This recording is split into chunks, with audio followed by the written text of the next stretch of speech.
Então, primeiro eu gostaria de agradecer o convite da SPCRJ para estar presente aqui nessa mesa e quero agradecer a vocês a atenção e falar que é um desafio imenso para um pediatra falar de relações narcísicas na parentalidade para uma plateia de psicanalistas. A gente tem que sair do seu narcisismo para tentar dar um depoimento suficientemente bom de modo que acrescente alguma coisa. Então, como neonatologista, né, eu vou começar daquilo, eu acho que de onde começa a vida, né? Da onde vem esse bebê, né? Da onde vem esse bebê? Esse bebê que nasce desprovido de aptidões que consigam garantir a sobrevivência dele, ele vai precisar de alguém que o receba e que enxergue nele, que se identifique com ele, que projete nele todas as suas expectativas narcísicas para ele se constituir uma criança, um sujeito, um bebê. Atualmente, a gente recebe essas crianças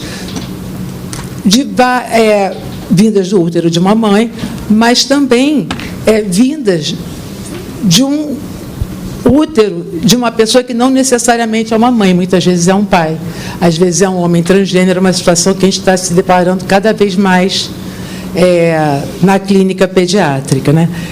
E como é que deve ser o olhar do pediatra para que essa identificação se dê? Né? Um pediatra, tudo que ele quer é que uma criança cresça integralmente com saúde e que possa expressar o melhor das suas potencialidades, de modo a ela exercer um lugar de cidadã, de gente, de pessoa e trilhar o seu caminho, né? O fato é que nessas configurações familiares variadas que a gente encontra hoje, eu não percebo muita diferença no acolhimento do bebê.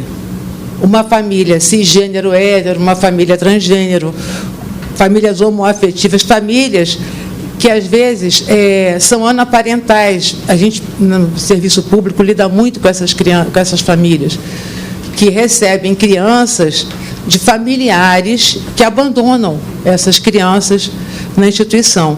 E o que eu percebo é o que é necessário. É necessário que haja esse olhar identificador que garante a essa criança uma identidade. Quando isso acontece, a coisa anda bem. Atualmente, aqueles que recebem, eu vou falar como pais, porque são tantas pessoas que se identificam como cuidadores, mas eu vou me referir genericamente de pais para não ter que ficar me explicando toda hora. Quando aqueles pais têm esse olhar sobre a criança, você consegue fazer com que esse cuidado se dê. E o que é que atrapalha esse cuidado? Quais são as questões envolvidas nesse cuidado? Como esse cuidado de base narcísica, né? Junto com eles vêm as crises narcísicas. E, hoje em dia, a nossa sociedade é uma sociedade muito fértil no que diz respeito a acentuar essas crises narcísicas, né? É uma sociedade que cobra muito dos pais uma perfeição em todos os sentidos. Uma perfeição na hora do parto, que tem que ser via vaginal, que não pode ser de outra maneira, e a mulher tem que ser empoderada, e ela tem que conseguir, e se aquilo não consegue, aquilo não tem valor. Aí eu me pergunto como pediatra, cadê o bebê? Né? Que deveria ser o protagonista dessa situação, às vezes, por conta de toda essa mídia, essa glamorização, assume um papel secundário nesse núcleo familiar. E eu me pergunto, meu Deus, aonde vai chegar essa criança? Né? Para que lugar? E é aí que entra o papel do pediatra e dos profissionais de saúde envolvidos com essa situação. É o papel facilitador de tentar promover esse vínculo mais prontamente, né? Então, chegou um neném que não vem com manual, que não vem com instinto materno, porque não existe mesmo, né? E muitas vezes a pessoa só descobre isso aí naquela hora, né? E se depara com uma situação de que agora, caramba, meu Deus do céu, o que é que eu vou fazer com essa criança? A internet não me ensinou, os cursos que eu fiz de gestante, de exercício de parentalidade na internet ou presenciais durante a gestação, não me deram essas soluções todas. E o que é que eu vou fazer com esse bebê? O pediatra, o que ele faz? Ele tenta aplacar um pouquinho essa super idealização do seu papel de pai naquela família. Para quê? Para que esse vínculo possa se dar e para que ele possa perceber que a partir do cuidado, a partir da identificação, a partir do brincar, a partir do falar, que ele vai ter as aptidões necessárias para cuidar daquele bebê, que ele dá conta do jeito dele, né? Do jeito dele, da forma dele. E a gente sabe, muitas vezes, que essas situações podem ser um pouco mais difíceis, como, por exemplo, as crianças que nascem muito longe do bebê idealizado, onde a identificação dos pais com aquele neném é mais difícil. Por exemplo, quando ele nasce com uma doença muito grave, às vezes letal, quando ele é um prematuro extremo, que ele é logo separado da mãe e que fica numa unidade de terapia intensiva neonatal, às vezes 4, 5 meses, até conseguir receber alta. Quando é uma criança sindrômica, que foge completamente aquelas expectativas daqueles pais, daquele bebê idealizado. E o que é que a gente vê que é definitivo e que é decisório para a vida desse neném? É trazer os pais para o cuidado, para a interação com esse bebê ainda na UTI. Ainda na UTI, de modo que eles possam participar dos cuidados e estar presentes durante toda a jornada dessa criança, enquanto ainda internada. E a gente vê que isso faz muita diferença. Faz diferença, inclusive, fisicamente, mesmo quando existe uma patologia física, orgânica, que dificulta que esse vínculo se estabeleça.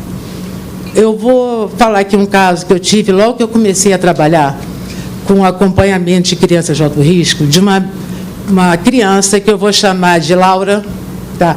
Que a Laura foi um prematuro, que estava indo muito bem, obrigado, e ela teve uma infecção do sistema nervoso central, ela complicou com uma hidrocefalia, e o perímetro cefálico dela, no período neonatal, chegou a 60.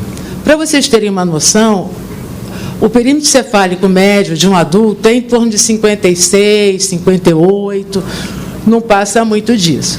A gente era obrigado, a gente cobria a incubadora que ela ficava para não impressionar as outras mães que iam visitar, e os outros pais que iam visitar os seus bebês.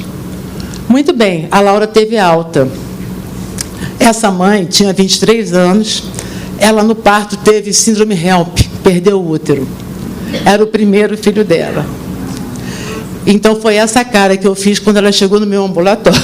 Eu falei assim, meu Deus, como é que eu vou fazer para que esse vínculo se dê, se estabeleça? Qual foi a minha surpresa? Que eu percebi que eu não precisava fazer muito esforço para isso. Porque essa criança, ela foi depositado tanta identificação, tanto afeto,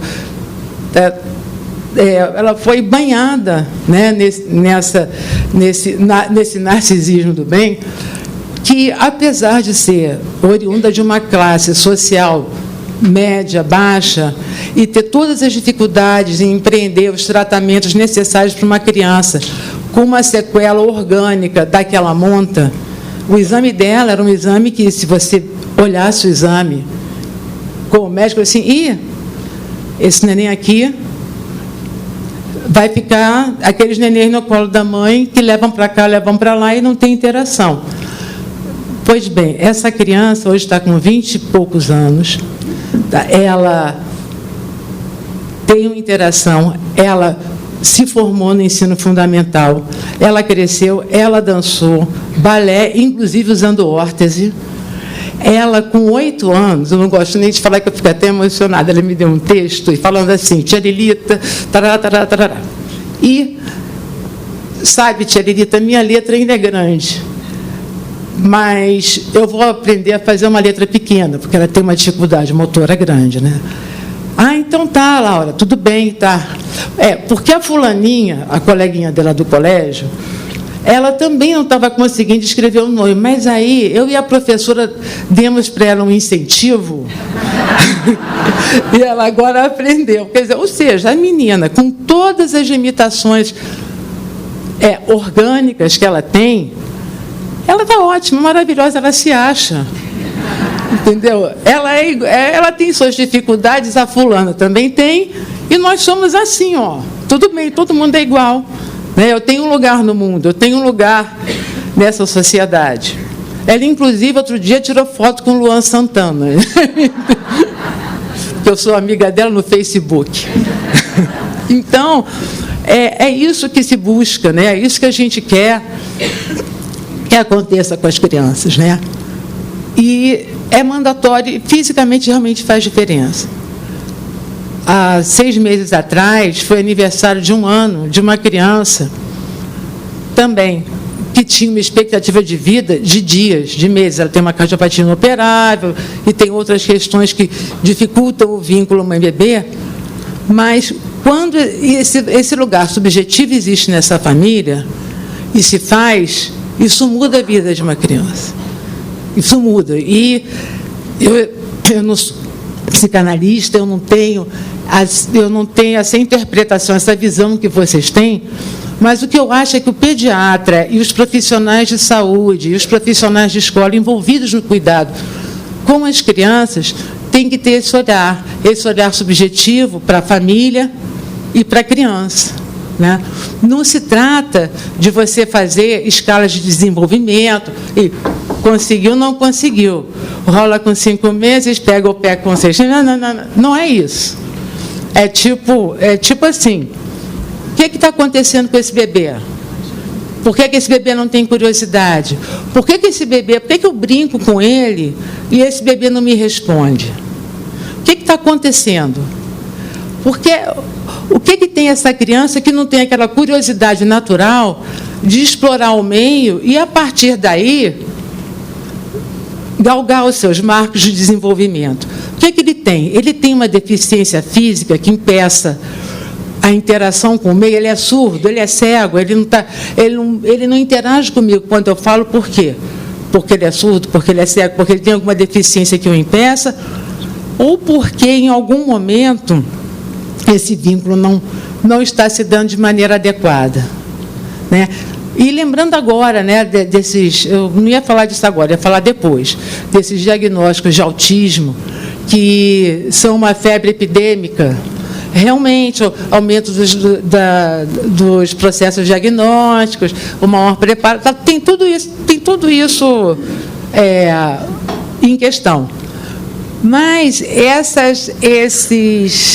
esse olhar para o neném, para classificar ele como autista, que é um neném que não tem prazer na interação com o outro ser humano, é uma coisa muito pequena, né? É uma coisa muito pequena, porque, na verdade, o que a gente tem que ver? A gente tem que ver que aquela criança não está respondendo aos estímulos como era de se esperar que uma criança saudável responda, né? E por quê?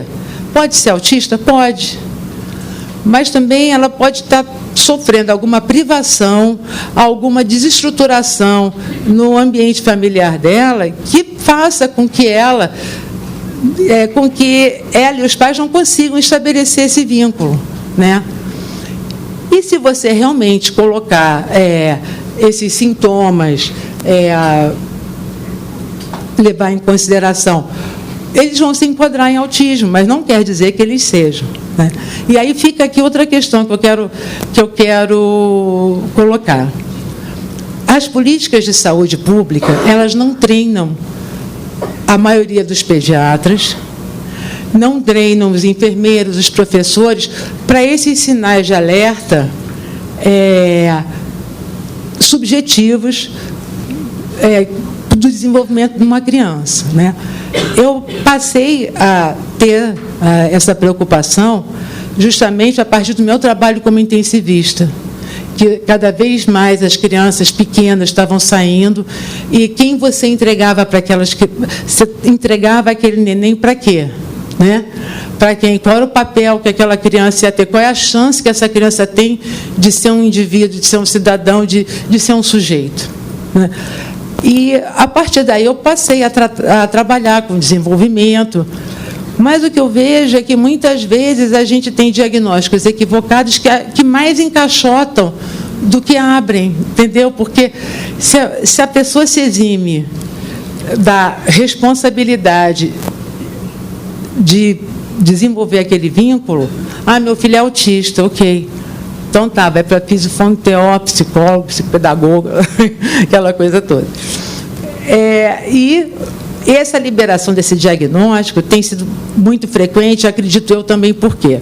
A partir de conversas com algumas profissionais envolvidas no acompanhamento de crianças autistas, isso vai ficar na internet, né? Vai ficar no YouTube. Vou ter que... Então, é o seguinte, o que acontece é que as políticas de saúde, elas atualmente têm uma legislação que favorece muito as crianças autistas em termos de estabelecer condições para a mãe, para os pais empreenderem um tratamento.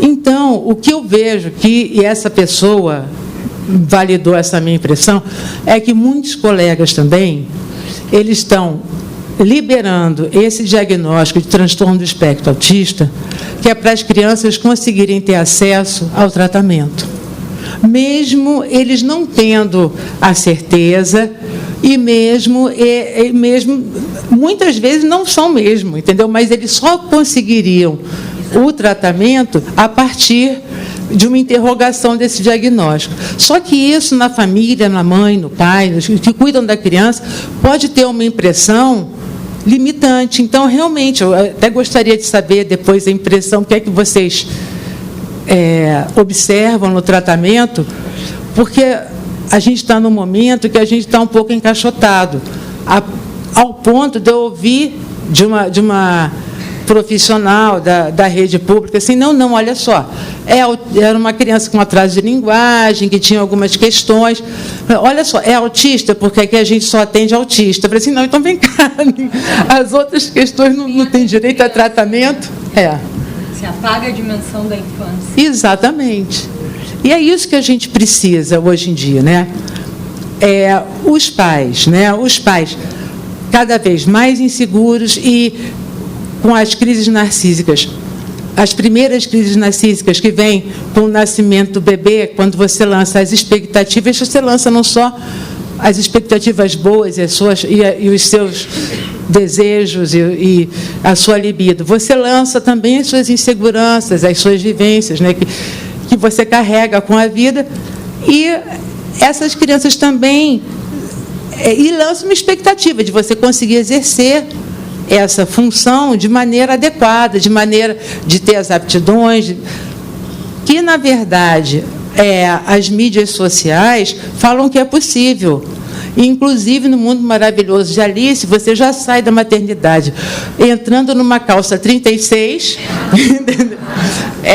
amamentando assim que nem anúncio de desodorante. Tinha um anúncio de desodorante nos anos 80, que era assim, a Luísa Brunet, da campanha de amamentação, não, desodorante não, da campanha de amamentação, era a Luísa Brunet, linda, maravilhosa, sexy, dando mamar para o seu filho, quando na verdade não é isso, e é tudo lindo, e só comigo que não é essa sensação, né, que os pais têm. O que eu tenho que fazer para isso ser lindo assim? A verdade é que não é lindo assim, e que precisa que tenha alguém que fale que não é lindo mesmo, é legal, é bom, tem muitos e muitos ganhos, tem muito amor, tem muita coisa boa, mas tem muita perda também. E que você tem que tentar equilibrar as funções familiares para te ajudar, né, a você dar conta de cuidar desse bebê. Na nossa sociedade, o apoio das redes, a rede de apoio é muito limitada, né? Às vezes se limita aos avós, você não tem, às vezes não tem quem, e os pais se vivem nesse dilema de não ter tempo para ficar com os filhos, e eles também, além de tem aquela demanda do trabalho, hoje em dia eles são convocados a voltar ao trabalho por necessidade e porque a nossa sociedade também não proporciona condições para eles terem uma licença e se afastar um pouco do trabalho e se dedicar um pouco mais ao cuidado desse serzinho que está chegando aí. Tá. Então, é isso. Desculpa, eu falei muito, mas... E quando a criança cresce, né? O que o pediatra fica atento?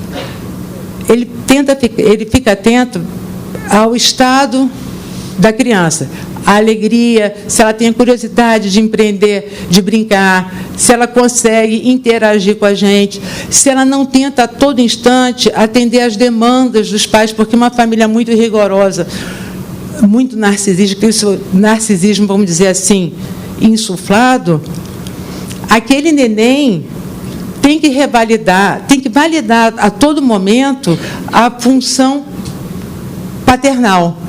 Você tem que medir, fala para mim que eu estou sendo uma boa mãe, um bom pai, porque eu faço tudo por você, porque eu quero que você... Como assim? Você está triste? Como assim você não está sabendo fazer? Eu faço tudo por você, né? Você tem que corresponder. Como assim? E é uma saia justa danada para um pediatra, para um pai narcisista, você tem que ter um jogo de cintura muito grande para encaminhar essa criança para uma intervenção. Porque também, se você ofender a expectativa narcísica do pai e da mãe, eles vão embora, não instituem o tratamento com a criança. Então, é mais ou menos isso que eu tinha para falar. E se alguém quiser algum assunto mais específico, me ponho aqui à disposição e agradeço a atenção de vocês.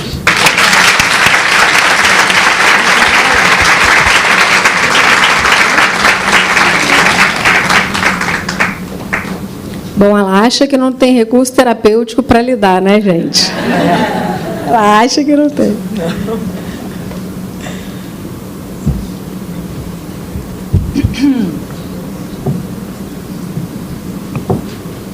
Já apresentei você? Já. Sim, no início. Acho de novo. Sim. Surgiu uma dúvida aqui na mesa se eu já tinha sido apresentada formalmente ou não. Acho que sim, mas a gente sempre se apresenta muito mais pelas questões que a gente tem do que pelas titulações, né?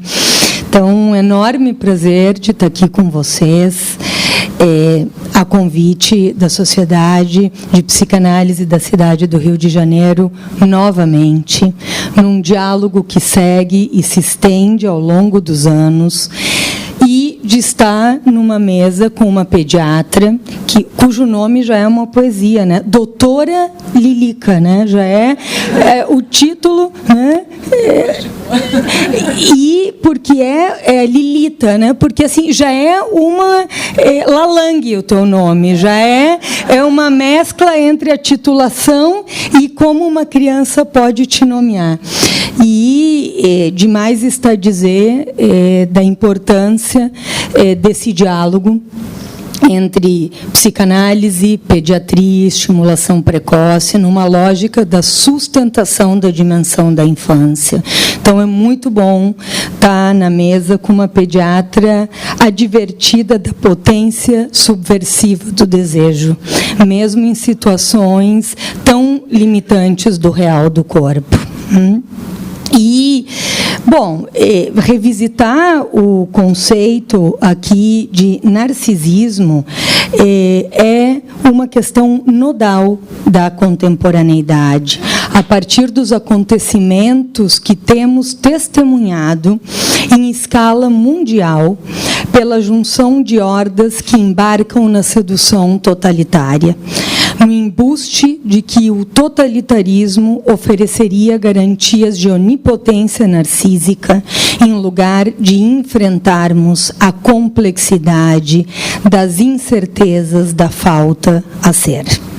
Não é preciso ser um perverso para entrar na lógica da paixão de instrumentalizar ou instrumentalizar-se.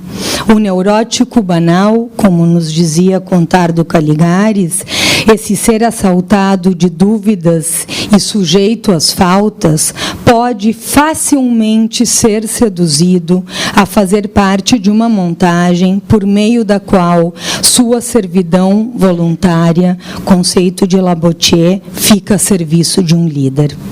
Nessa paixão por ser instrumento, ele deixa de se interrogar e decidir pelos seus atos para supostamente usufruir de ser peça de uma montagem onipotente.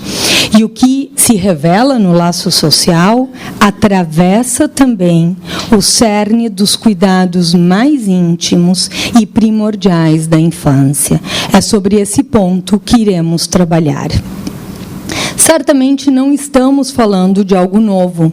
Freud nos adverte dessas questões em Psicologia das Massas e Análise do Eu, ou na troca de cartas que realiza com Einstein em Por que a Guerra, só para citar alguns.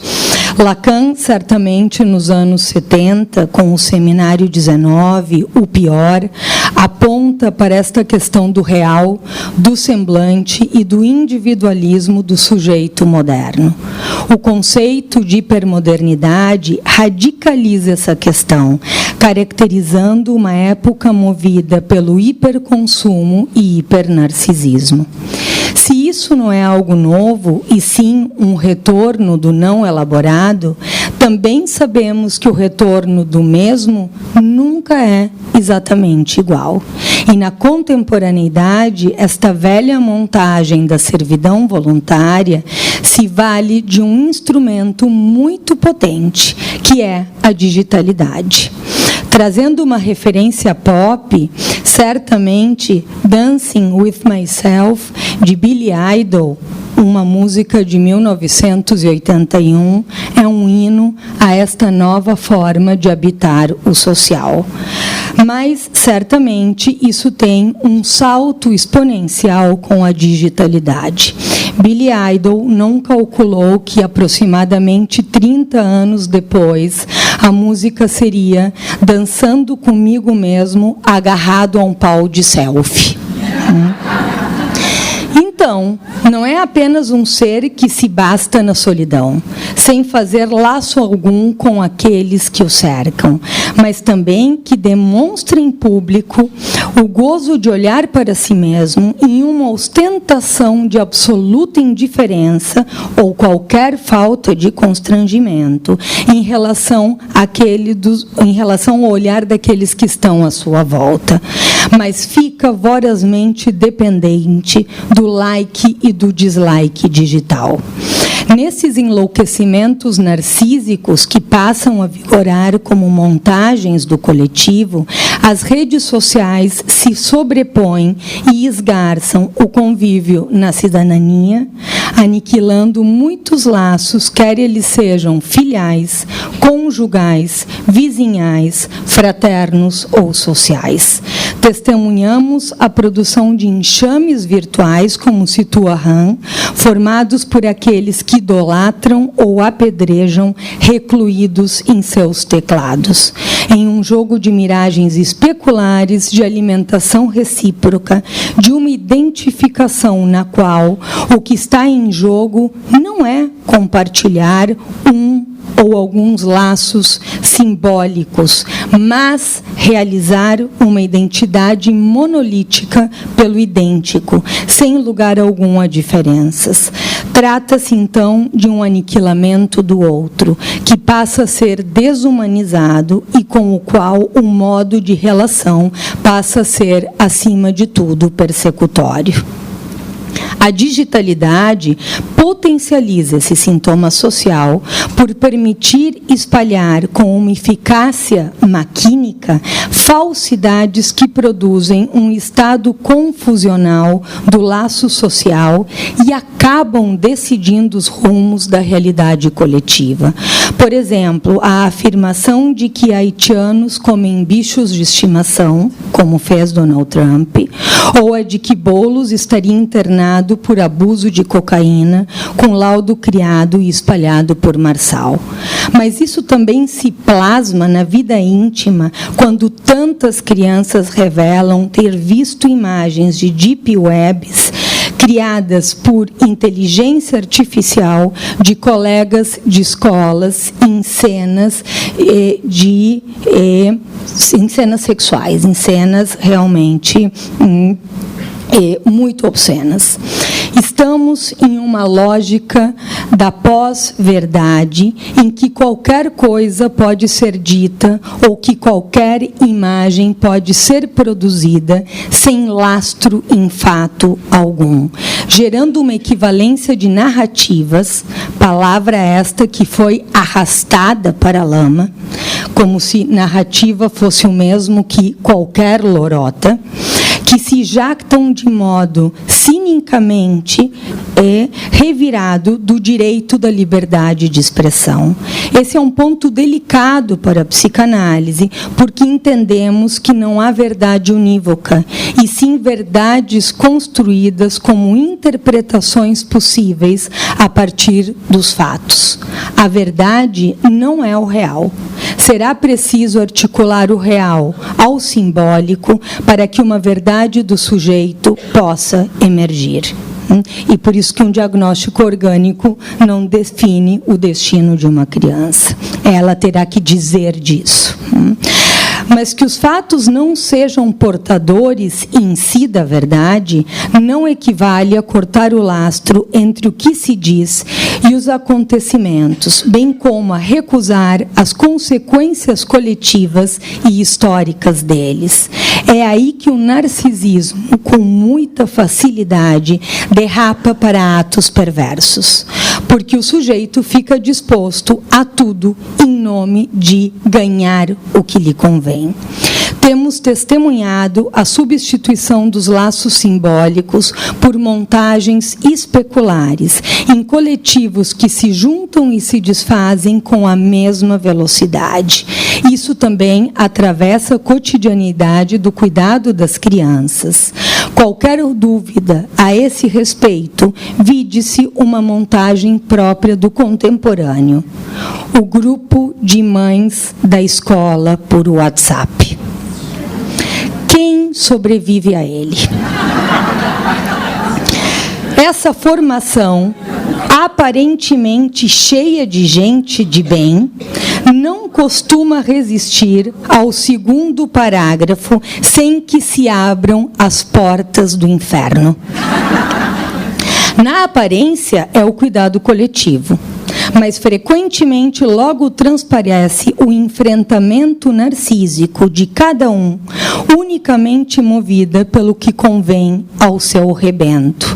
Como nos recorda Lacan no Seminário da Ética, resta perguntar: bem de quem? Por isso, gostaria de revisitar com vocês algumas afirmações freudianas sobre o narcisismo que permanecem muito atuais, profundamente atuais, para pensarmos na relação entre pais e filhos, considerando a estruturação psíquica e o movimento entre gerações que gera a cultura. Freud, em O Eu e o Isso, afirma que o eu é primeiro e acima de tudo um eu corporal, uma projeção mental da superfície do corpo. Portanto, nós não nascemos apropriados do corpo. Podemos ter um organismo com estas ou aquelas características, mas um corpo nós ainda não temos. Essa apropriação pode se produzir ou pode fracassar. Uma criança, se tudo caminha relativamente bem, perto dos 2 anos, diz eu. e também diz: este é o meu corpo, unarizando a partir do significante e passando da pura parcialidade de zonas erógenas a uma superfície corporal. Mas para que se chegue a esse momento lógico da estruturação psíquica, a criança primeiro terá que estar referida a um outro encarnado. Ou seja, antes de que uma criança se sustente como sujeito na articulação da série significante, primeiro terá que ser levado em conta por outro, no duplo sentido que isso tem: alguém que o considera e que articula com e para ele a contagem das suas séries. É através desse laço com o outro encarnado que se instaura um funcionamento subjetivado do corpo do bebê. Este, que primeiramente é arrastado a ocupar o lugar do outro, é quem chamamos de mãe, independente de ser uma mulher ou uma progenitora biológica. Mãe é quem toma esse bebê como sendo seu e se sente afetada em sua própria economia pulsional pelo que se passa no corpo desse bebê. Na falta de um saber instintivo, é a partir dessa identificação e colocação em ato do seu inconsciente que uma mãe exerce um saber interpretativo, nos diz Freud. A mãe interpreta. A primeira interpretação não é a do psicanalista, é a da mãe. Ao qual o bebê fica referido e através do qual pode representar o que o afeta no corpo. É por meio dessa identificação da mãe com o bebê e do bebê com a mãe que se inscrevem os primeiros traços, as letras como rasuras do inconsciente no litoral entre gozo e saber, corpo e linguagem, por meio dos jogos constituintes do sujeito. A linguagem produz efeitos de inscrição porque permite representar o que afeta o real do corpo. E o cordão dos circuitos pulsionais se espicha e ganha alça voo pela extensão significante sustentada nesse laço, por satisfações cada vez mais metaforizadas e substitutivas. Até mesmo chorar, esse ato tão banal e primitivo, não quer dizer sempre o mesmo. A mãe o interpreta, dependendo do lugar que ocupe na série, assume uma ou outra significação, de modo articulado ao que veio antes e ao que virá depois, fazendo operar desde o início o valor polissêmico da produção humana. Mas como tem ocorrido essa construção do corpo em nossos tempos? Se desde o laço social estamos na sociedade da pós-verdade, nas pequenas, grandes questões do cotidiano, estamos expostos a uma sobredeterminação algorítmica do sujeito contemporâneo. Não há mais brecha temporal para interrogar o que se passa e tecer uma significação tomada em uma série significante que se desdobra, produzindo um saber compartilhado com o bebê. A questão é imediatamente respondida pela inteligência artificial. Em alguns casos, sequer há lugar para a pergunta, já que as perguntas que assaltam o ser passam a ser substituídas por aquelas que o algoritmo impõe. A hora de introduzir essa ou aquela frutinha não é mais consequência de uma conversa com a avó ou com o pediatra, despertada pelo interesse do bebê no que o outro come. O peito da mamada não é em função do registro que a mãe faz do seu corpo em relação a qual estaria cheio. A brincadeira compartilhada não é a evocação de cantigas que habitaram a infância dos pais, e sim aquelas que vêm do aplicativo ou do blog. Essa queda da possibilidade de exercer um saber interpretativo, no qual se suporta o vazio a atravessar, a brecha temporal para ir produzindo a significação, cai.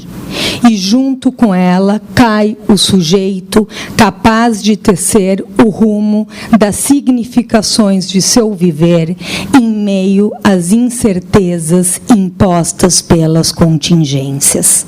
Vamos nos encontrando cada vez mais com pessoas que pivoteiam entre a urgência e o desamparo, sem poder mais sustentar a mínima brecha diante da máquina de rechear significações que a digitalidade impõe.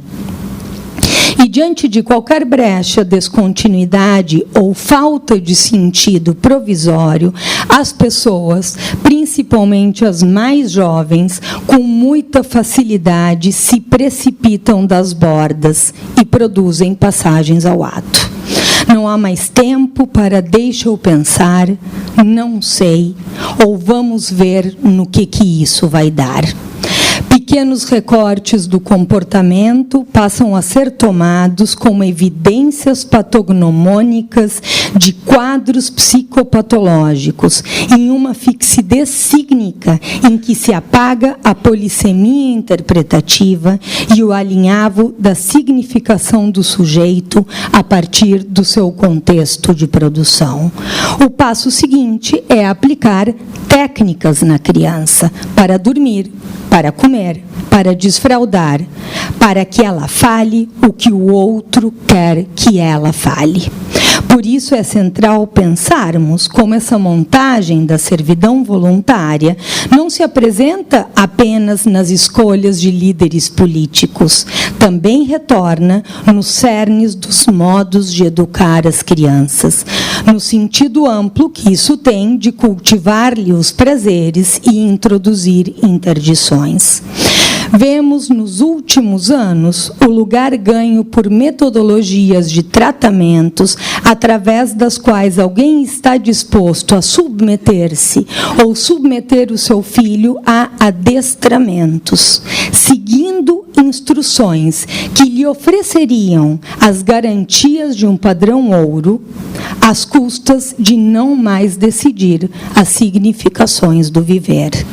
Temos testemunhados verdadeiras linhas de produção montadas em cima de diagnósticos que reproduzem com pequeníssimas crianças, em muitos casos bebês com menos de 36 meses, um modo asilar semelhante ao que se produzia com os loucos, dos quais nos fala Foucault na História da Loucura.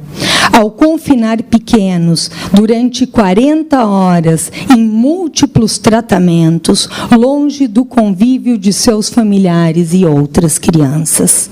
As infâncias vêm sendo usurpadas porque já nem sequer se espera a vida adulta para produzir excedentes de mão de obra que geram lucros para alguns poucos.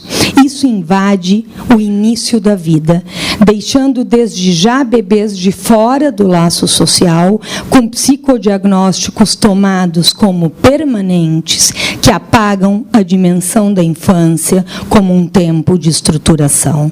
Se as técnicas de adestramento, pela lógica da servidão voluntária, estão mais sintonizadas com os ares dos nossos tempos do que convocar o sujeito a interrogar-se pelo seu modo de fazer laço com os ideais culturais a partir do seu desejo, é importante recordar que isso não atravessa apenas os cuidados das crianças diagnosticadas. É chocante quantas vezes temos escutados de pais, professores ou profissionais da saúde afirmações acerca de que a criança responderia ou não responderia a comandos. Responder a comandos? Em que curva sinistra da história passou a se considerar legítimo falar assim de uma criança? Tais adestramentos frequentemente estão ligados à entrega ou privação de objetos dos quais os adultos seriam os detentores ou intermediadores. Um modo de educar no qual se apaga a transmissão do desejo, dos ideais e da falta, e se fomenta o submetimento em nome de ganhar objetos de consumo. Tanto se quer que a criança faça o que o outro quer, que se elide a interrogação acerca de como despertar o desejo da criança por uma realização cultural, que implica sempre uma perda real, para um possível ganho simbólico de estar à altura de um ideal do eu. Se elide também o convite a que a criança possa interrogar-se pelas consequências éticas dos seus atos. Não dá na mesma parar de fazer xixi na calça para ganhar uma quinquilharia do que porque se quer ser grande. E as consequências psíquicas não são simétricas. Submeter-se adaptativamente para ganhar não é o mesmo que estruturar-se psiquicamente, suportando perder em nome de um ideal. Assim é que se criam bons funcionários. Mas há aqueles que resistem e que passam, com razão, a desconfiar radicalmente do outro, sendo então categorizados no quadro de transtornos opositores transgressores, em que o único lugar para existir subjetivamente, sem ser instrumento do outro, é dizer não. A segunda citação que gostaria de considerar com vocês é quando Freud, em Introdução ao Narcisismo, afirma que temos com a geração seguinte esperanças de que ela venha triunfar onde nós fracassamos. Bom, é interessante considerar que isso se coloca no plural e que o trânsito se detém frente à sua majestade, o bebê. Se o trânsito ali se detém, não é simplesmente pelo triunfo ou fracasso meramente individualista. Não se trata ali de judicializar as carruagens, se elas não pararem, mas de sentir-se representado no outro, compartilhando a responsabilidade conjunta no devir de um projeto civilizatório. Em uma sociedade na qual o laço se rompe, os pais parecem considerar legítimo entrar em uma carnificina. Lembremos aqui o filme do Polanski, O Deus da Carnificina. De uma defesa narcísica de seu filho contra os outros. Já não se trata mais de cuidar do coletivo, de avançar e aprender com os conflitos entre as crianças, mas de estender esse conflito a todos aqueles que têm interesse de fazê-la triunfar sobre o outro. O bullying retorna aí, não como uma falta simplesmente de civilidade da criança, mas como uma resposta das crianças ao que elas aprenderam como valores sociais.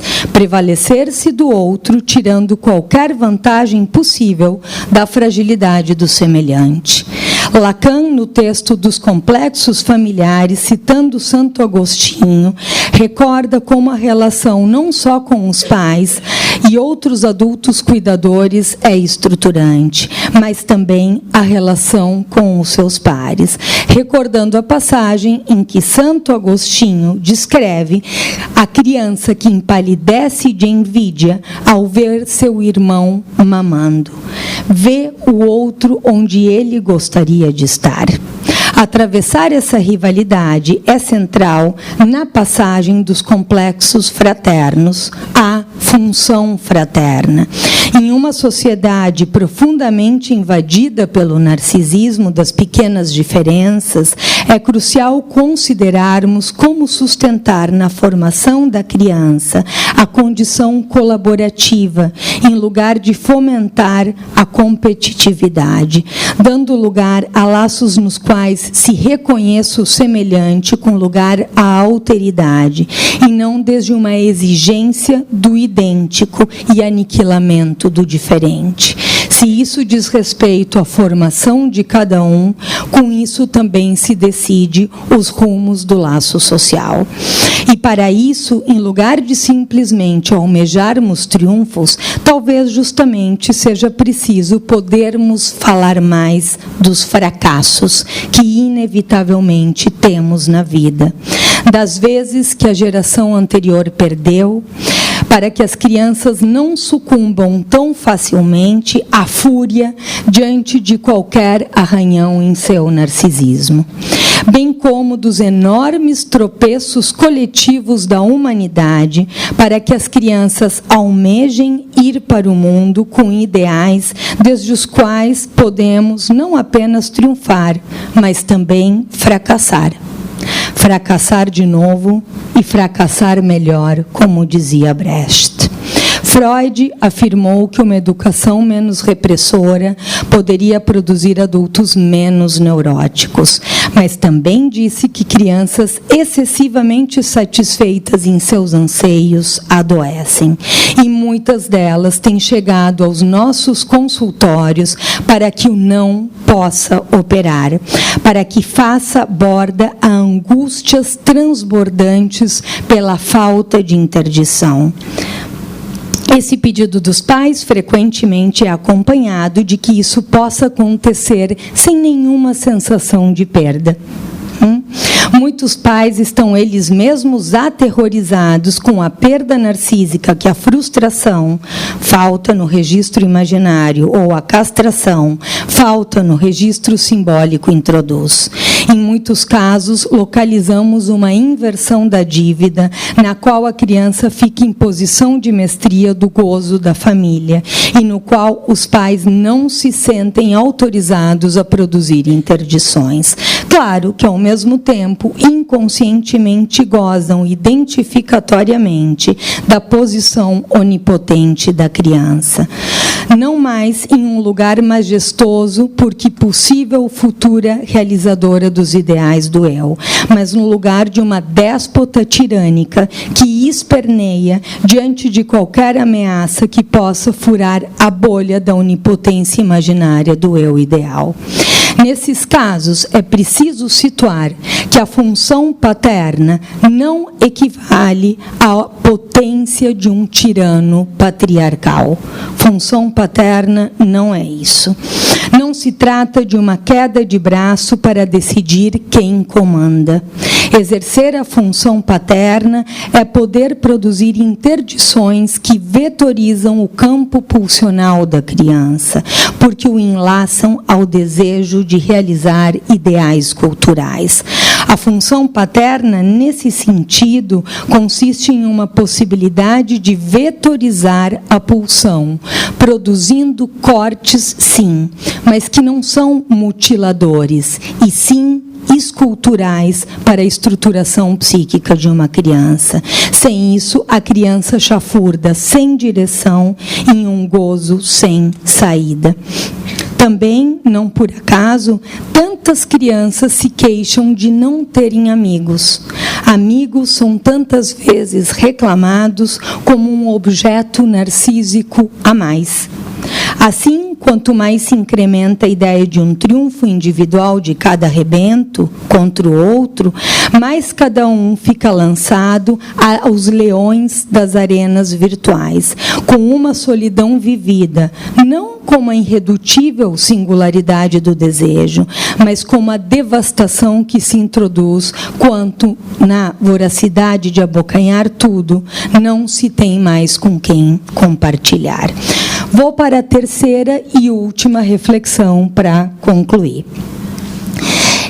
Lembremos aqui de uma passagem do Freud em As Transformações da Puberdade, no texto dos 3 ensaios, quando ele afirma que na adolescência se completa uma das mais significativas e também mais dolorosas realizações psíquicas, o desligamento da autoridade dos pais, um processo que sozinho torna possível a oposição tão importante para o progresso da civilização entre a nova geração e a velha.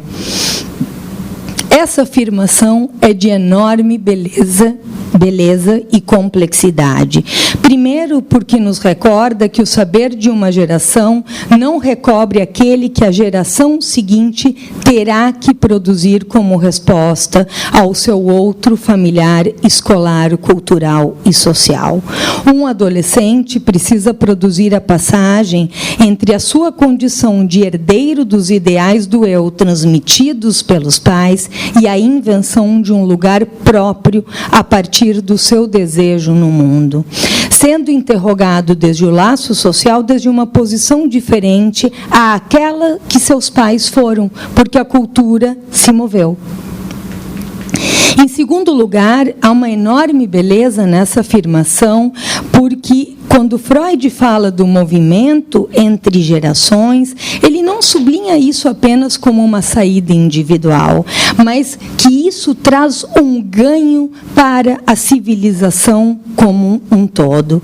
Cada vez que alguém, em lugar de simplesmente retirar-se em um mundo de satisfações egoístas ou submeter-se a comandos de montagens totalitárias, leva adiante desejosa e inventivamente os ideais, há um ganho cultural para todos. Mas como está essa passagem para o mundo? Há jovens que ficam retidos no metaverso, sem poder ir para o mundo com o sonho de transformá-lo. Recuam diante da trabalhosa negociação entre o princípio de prazer e de realidade, caindo em uma melancolização da retenção do objeto por uma via alucinatória do desejo, como nos diz Freud em Luto e Melancolia. Outros proferem um discurso nihilista de que não há mais jeito no mundo. Eis o valor da transmissão entre gerações, dos ideais e de seus fracassos, de seus saberes e de seus enigmas por decifrar, do falo, da fala e da falta. Poder compartilhar experiências sem idealizar o passado é nodal entre gerações, para situarmos a nossa condição de seres históricos. Não tivemos as mesmas encrencas da contemporaneidade, mas tivemos outras. Não temos a saída construída diante do atual, mas já cavamos algumas. Isso é decisivo para que a nossa condição de seres históricos não se reduza a padecermos passivamente os ares do nosso tempo, mas também consideremos a possibilidade de realizar atos simbólicos capazes de empurrar a realidade do mundo na direção de utopias, para que, com os triunfos e com os fracassos, estejamos dispostos a lutar como quem sonha. O sonho é lembrete da alteridade radical que nos habita, para além de qualquer identidade narcísica monolítica. Obrigada.